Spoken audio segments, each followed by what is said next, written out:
Chapter 5: Creating Opportunities and Promoting Enterprise. Sports matters. We are currently facing deteriorating standards in almost all areas of sports. Poor leadership in management and administration, inadequate legal framework, and lack of funding retard sports development and promotion in Ghana. Predictably, this has resulted in low morale among sportsmen and women. We will pass the sports bill prepared during the last NPP government. In partnership with the private sector, we will provide stable investment in sports through a sports fund and establish sports colleges for academic and professional studies in sports. In schools and colleges, we will invest in equipment, sports halls, modern pitches, and multi-purpose courts, and identify and train and provide incentives for talented sportsmen to pursue higher education. We will also increase spending on sports education to improve the quality of our sports development.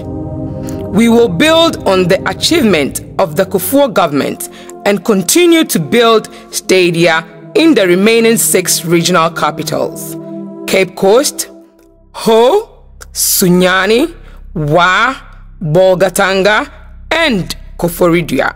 We will seek private-public partnership in executing this program where possible. We will encourage the development of sports infrastructure, including the hosting of events and delivery and manufacture of sports-related services, and work to attract private sector investment in the field of sports. 2. The youth matter and are the bedrock of our nation.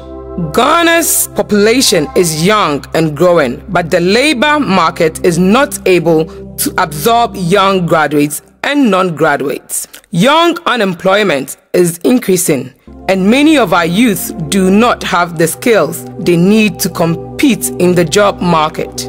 We understand that the youth are our country's future.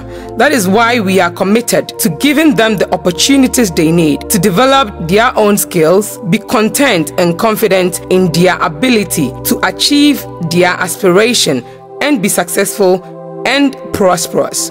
We cannot overemphasize the importance of quality education for our youth. This will also prepare them to acquire employable skills. The youth employment agenda will focus on breaking into new frontiers of jobs. The higher level skills that give young people a wide range of exportable services and skills. The transformational economic program will create opportunities for a wide range of knowledge-based jobs. For example, in research and development, the information technology industry, we will build on the success of our past programs such as skills training and entrepreneurship programs, STEP, and the National Youth Employment Program, NYEP, to ensure that our young people have access to the opportunities they deserve. Additionally, the following programs will be embarked on to strengthen the positioning of our youth in our development agenda. 1. National Youth Development Authority, NYDA. We will set up a well-coordinated and a well-funded program for the youth under the National Youth Development Authority, NYDA. It will combine the NYEP, National Youth Policy, and the Youth Entrepreneurship Programs and bring together the scattered skills development programs and multiply funding schemes across districts and regions to make it more efficient. Under the NYDA, all these funding sources will be harmonized and consolidated to the National Youth Fund within the NYDA law. 2. National Youth Employment Program. The National Youth Employment Program, NYEP, which has been poorly managed in the last 4 years, will be strengthened to offer more job opportunities for the youth and provide them with skills training. The NYEP will work alongside the transformation and industrialization agenda of the next NPP government to get young people involved in public works, agriculture, and construction. NYEP would have medium to long-term skill-based programs for different levels of youth from non-literate to the university graduate, so that appropriate levels of skills can be developed so that young people can access new job frontiers. NYEP will encourage in public-private partnership to promote and create new enterprises that provide job opportunities for the youth. We will work with the stakeholders, especially in the private sector, district assemblies, and community-based organizations to harness the creative talents of Ghanaian youth and develop their entrepreneurial spirit. We will provide incentives for the private sector to provide internship and skills development for the youth. 3. Arts and culture. Arts and culture play a major role in the establishment of our cultural identity and our foundations of peace and unity among Ghanaians. Before the year 2001, the arts and culture industry was a marginalized sector of the Ghana economy.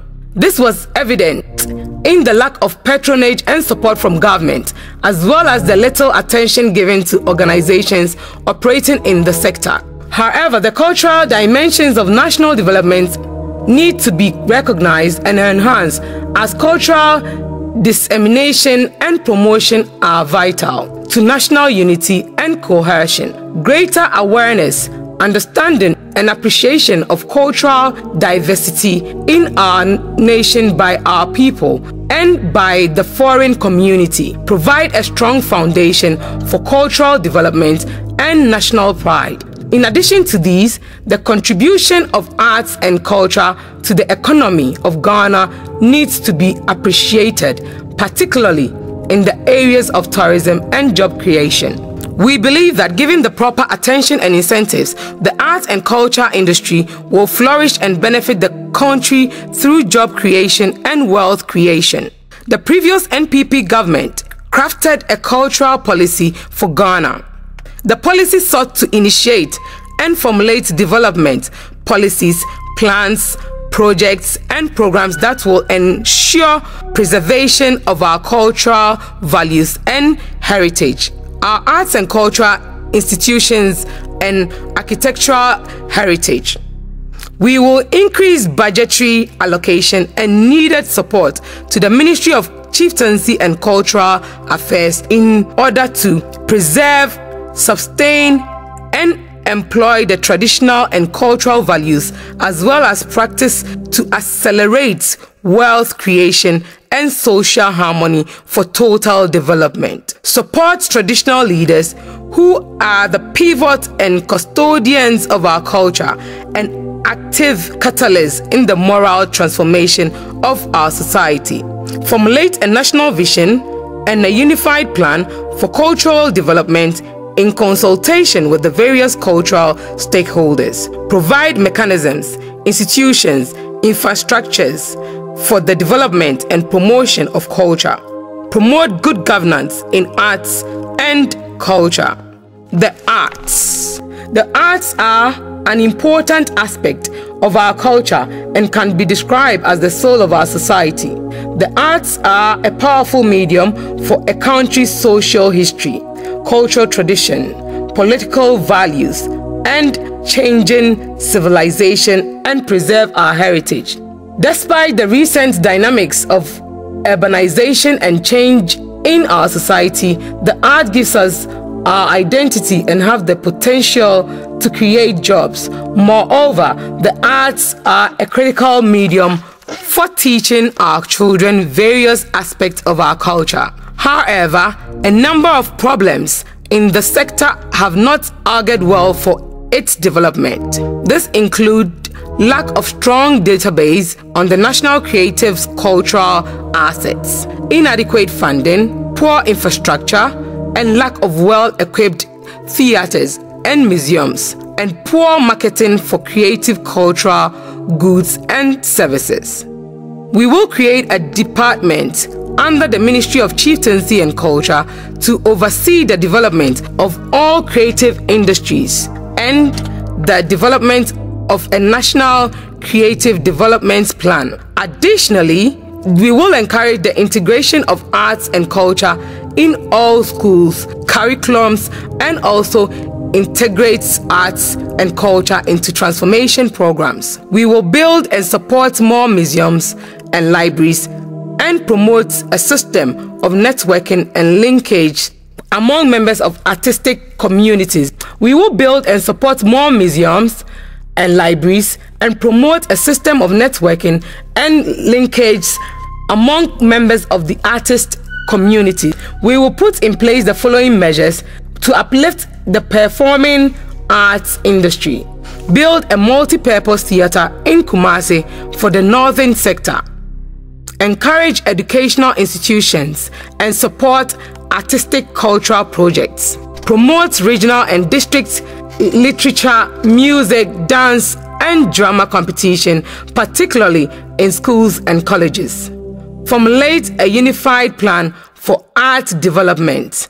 Encourage and support establishment of performing arts group. Encourage the registration of works by Ghanaian artists.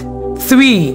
Our music and musicians. Music plays an important role in society. The industry has immense potential for accelerated national development.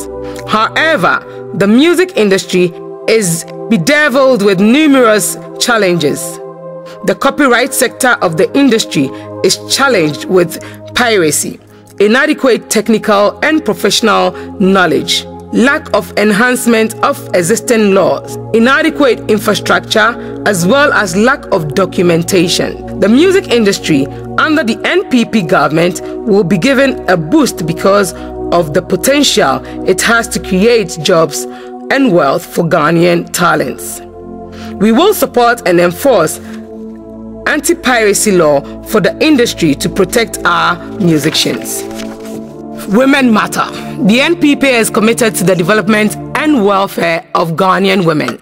Though over 51% of Ghanaian are women, they face historical, social, political, and cultural challenges. Currently, women account for less than 10% of people in public office and only about 8% of members of parliament. We see the same pattern in the ratio of female to male membership of district assemblies and advisory and public boards. The NPP has a proud record in advancing the cause of gender equality and in unlocking the potential of our women to enable them to contribute to the transformation of our economy through their various economic activities. Our achievements include appointing cabinet minister in charge of women and children and girl-child education, passing the Domestic Violence and Human Trafficking Act to protect women and children, appointing women to head key public service institutions, and providing free medical care for all pregnant women. We will introduce programs that will encourage and bring women into the mainstream of economic and political activities, in particular. Reduce maternal and child morbidity and mortality through the revitalization of the National Health Insurance Scheme, NHIS, the Free Maternal Care Policy, and Ghana School Feeding Program, GSFP, and encourage the provision of quality childcare facilities for mothers at workplaces, markets, and community centers in cities and towns. Encourage young girls to go to school, stay in school, and open up science and mathematics education for girls at all levels of education by enforcing an affirmative action policy. Work with traditional authorities to free women from such oppressive and discriminatory practices as ostracization of so-called witches in special villages and widowhood rights. 5. Children matter. Our children are our greatest assets. Research shows that many of our children suffer the effects of poverty, such as inadequate access to food, safe drinking water, health, and lack of quality education. Several are subjected to physical, emotional, and sexual abuse. In many of our rural communities, children with disabilities still suffer neglect, denial of access to education, and in extreme cases, elimination by parents and the community. The Children's Act 1998, Act 560, which was established to ensure protection from harm and exploitation to every child, has been fraught with implementation problems, limiting its impact. Established administrative and institutional structures have failed to provide the type and quality of services, mainly because conflicts between legislative demands, traditional practices, and values, the resources for delivery, the quality of personnel, and abject ignorance from some of these communities. Children's rights are almost a new phenomenon in our culture, but are essential in ensuring that our children have a greater chance of survival from birth, have greater potential for development, and are protected from harm and exploitation. We will place a considerable premium on the protection of children and their rights. We will support the work of implementing agencies to ensure that lead agencies such as the police are given the power and resources they need to combat abuse and trafficking, child labor, and violence against children. We will also make sure that we rationalize and strengthen the practice of data collection and gathering, monitoring, and evaluation in the relevant agencies. We will additionally strengthen collaboration between agencies and step up education to change obsolete societal and community attitude. 6. Our pensioners and aged matter. Our pensioners hold a special place in our community, having served many years in contributing to national development in various capacities. Many of our pensioners and the aged fall into the category of LEAP beneficiaries. We will revive the social protection programs that the NDC has allowed to deteriorate and restore them from a depressed, inactive state. We will work with Pensioners Association to protect their welfare and enhance their living standard. Pensioners and the aged will be able to enjoy the exemptions they are entitled to from paying premiums under the National Health Insurance Scheme (NHIS) and bus fares on the Metro bus. We will popularize and promote the Tier 3 provisions of the new Pension Act 2008 to Act 766 to enhance the value of pensions for our elderly. 7. Persons with disability matter. The NPP will focus on building a society of aspirations and opportunities. Building such a society will be incomplete if our government fails to address the needs of the disabled or the physically challenged. An NPP government will actively encourage all disabled persons to aspire to become economically active and independent. We will in particular fast-track the implementation of the Disability Act 2006, Act 715, building community-based programs that integrate persons with disability into their community.